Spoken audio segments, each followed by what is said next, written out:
I use a lot of fragrances throughout the course of a month, but my current favorite fragrances are the ones I'm enjoying a bit more than the rest. So my current favorite fragrances is something I've done for quite a while, but it's been a while since I've done this the last time. But I really enjoy these and look forward to sharing my thoughts on them with you. Before I begin, if you love smelling good and if you love fragrances, then you gotta make sure to hit that subscribe. So first up, a brand new fragrance that I recently bought. I've got a review of it coming up quite soon, so make sure you keep an eye out for that. This is Really Him, is a flanker to what I think is a hidden gem, Zadig Voltaire's This Is Him. If you own the OG This Is Him and worn it a lot while being out and about, then you know what a wicked compliment it is. That spicy woodiness with the vanilla and that sort of an incensey smokiness of it all is absolutely fantastic. This is Really Him is supposed to be, I think, is supposed to be a more intense version of This Is Him. But to me, it's actually a lighter and more fresh version of this. This Is Really Him opens up with a bit of citrusy freshness. It has orange blossom in it and it dries down to this very smooth and slightly spicy blend. I've always felt that the original This Is Him had a slightly sort of a unique spicy woodiness, and This Is Really Him also has something slightly unique about it. This Is Really Him is definitely not a 10/10 fragrance. It's not a pure love kind of fragrance, at least right now, but it's definitely a fragrance I've been enjoying a lot right now. Next up though is a fragrance that to me is pure love. This opens up with a rich kind of spiciness together with a big dose of aromatic shine and brightness thanks to lavender. This intense, spicy and aromatic opening might be a bit too much to some, but I think it's fantastic. The dry down is all about an intense but smooth kind of woodiness together with just a hint of smokiness and a dose of what I think is that fantastic Descent fruity sweetness. Hugo Descent Elixir could in a way be described as that sort of a Descent scent with a big dose of spiciness and lavender on a base of woodiness that's a bit smoky. I really need to do a proper comparison of all the scents. But right now, the scent Elixir is definitely one of my absolute favorites. Next up, one of my absolute favorite musky fragrances. I think it's incredibly well made. I'm addicted to it, and this to me is a 10/10. This to me is basically a mix of freshness and musk on a base of woodiness, and everything being a bit powdery with a touch of florals. A milky, creamy sandalwood together with an almost sort of a fluffy dose of musk, a fantastic light kind of powderness, and that floral touch. Now I think that floral touch that keeps coming in and out in the dry down is absolutely fantastic, but I also feel that that floral touch is something you will either dislike or absolutely love. Initio Musk Therapy smells absolutely amazing, and it's a fragrance I'm currently enjoying a lot. And if you have Musk Therapy, then I can highly recommend you to use it for layering. So it really doesn't matter which season it is. I always have fragrances in my rotation that to me are everyday kind of fragrances. Versatile fragrances I can spray on anytime, anywhere, knowing I will smell good to most people. So I usually have a YSL being part of that sort of everyday kind of group of fragrances, and right now I'm enjoying YSL Myself a lot. YSL Myself to me is basically a mix of freshness, super soft woodiness and white florals. Now the comments I get when I mention Myself is quite interesting.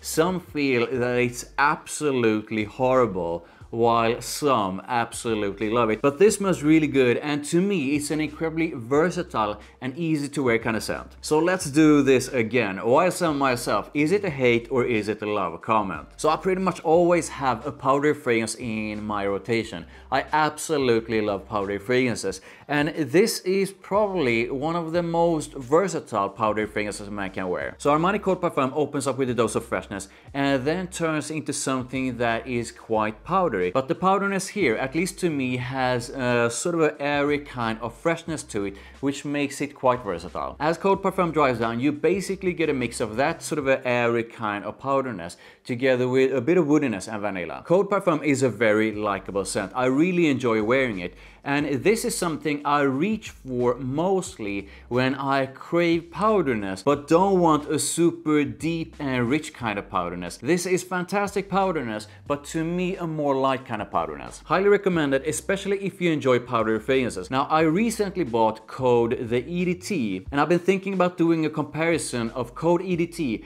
and Code Parfum. Let me know in the comments if you think I should do that. So it really doesn't matter what part of the year it is. I'm usually throughout the month, throughout the year, craving that sort of a Creed Aventus DNA, and usually in the form of Club de Nuit Intense Man. But I've been giving the different Club de Nuit Intense Mans a bit of a break lately and instead reaching for Afnan's Supremacy Not Only Intense. This gives me a bit of that fantastic Creed Aventus DNA but with a twist, and it's also a bit different compared to the city names. I should probably do a comparison of these two. Let me know in the comments if you think I should do that. But some of the differences, at least to me, is that Club de Nuit Intense Man has a bigger, more intense and more sort of a sharp dose of citrus, at least in the opening through to the mids, compared to Not Only Intense. So Not Only Intense is not as citrus intense as Club de Nuit Intense Man. It has a smoother kind of freshness to it,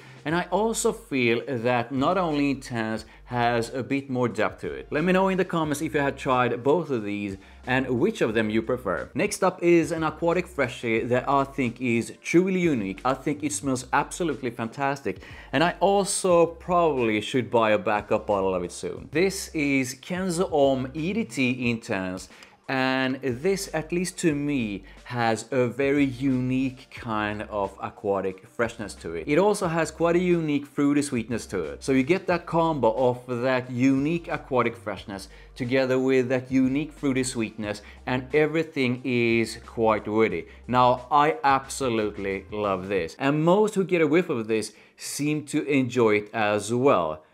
But do not, absolutely do not blind by this, because this kind of aquatic freshness is either something you will absolutely fall in love with or something you really dislike. Kenzo Homme EDT Intense is one of the freshies that I've been reaching for a bit more lately. So I recently did a first impressions of the new Bad Boy Cobalt Elixir, and I also compared it with the OG Cobalt, so please do check those videos out. I know some absolutely hate the bottle. I'm not sure how I feel about it. I'm not a big fan of the spray though. The spray could definitely be improved. The juice inside, however, is great. This has a spicy and aromatic intense opening, and the opening is a nice one, but it's really all about the dry down. The dry down is primarily a woody scent with a slight hint of something sort of earthy going on, everything being a bit ambery with a fantastic, and this is really the star together with that woodiness, dose of sexy vanilla. This is currently one of my absolute favorites for going out and for going on dates, because this is such a sexy and attractive scent, and I can highly recommend it if you usually enjoy sort of a spicy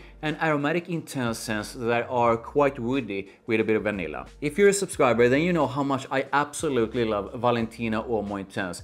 This is definitely one of the best powdery fragrances a man can wear, and also one of the sexiest powdery fragrances a man can wear. Powdery, vanillic and leathery and super sexy. When I want something with Valentina Uomo Intense vibes, but with a difference, I go for Narciso Rodriguez for Him Bleu Noir Parfum. For Him Bleu Noir Parfum gives me strong Valentina Uomo Intense vibes without that vanilla, and instead a bigger focus on woodiness. I also feel there's a difference when it comes to the powderness, and Bleu Noir Parfum almost feels a bit sort of a lighter, whereas Valentina Uomo Intense has a richer and deeper kind of powderness. Both are absolutely fantastic, but Valentina Uomo Intense is definitely the one that's the most sexy out of these two. If you love powdery fragrances, then I can highly recommend both of these. This, however, is the one to go for when you want powderness together with vanilla. For Him Bleu Noir Parfum is really for someone who enjoys the combo of woodiness and powderness. This is a fragrance I'm enjoying a lot right now. So I'm a leather freak. I absolutely love the scent of leather,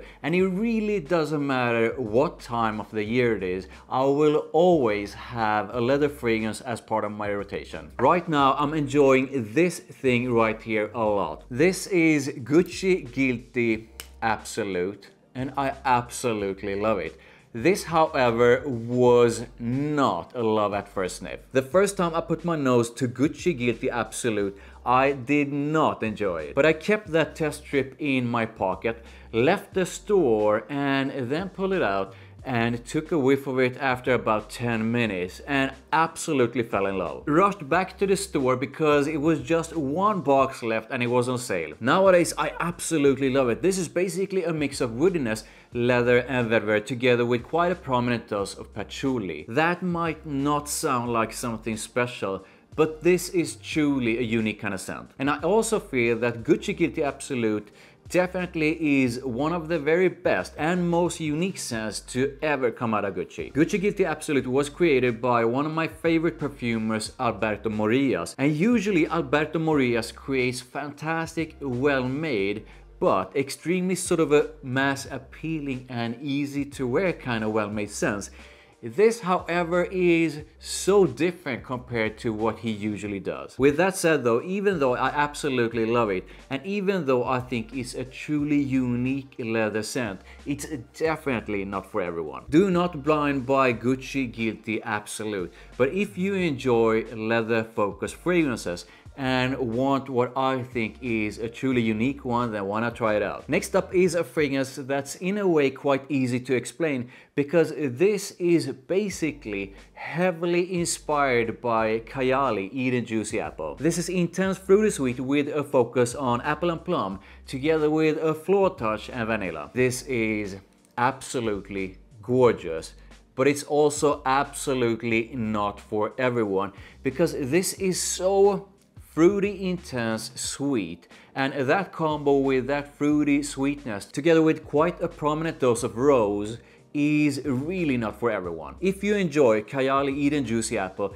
then you will most likely enjoy this. And if you absolutely love fruity sweet fragrances and think you would enjoy that combo together with a floral touch and vanilla, then you might enjoy this. Lattafa Bade'e Sublime is a great cheapie, and this is a fragrance I've been reaching for quite a bit lately. So there you go, these are some of the fragrances that I've been reaching for a bit more than the rest lately. Now I would absolutely love to know if you have any current favorites right now. Make sure you comment if you have any fragrances that you've been reaching for a lot lately. Like this video, I really appreciate it. Make sure you hit that subscribe, make sure you check out the videos over there, and I'll see you in the next one.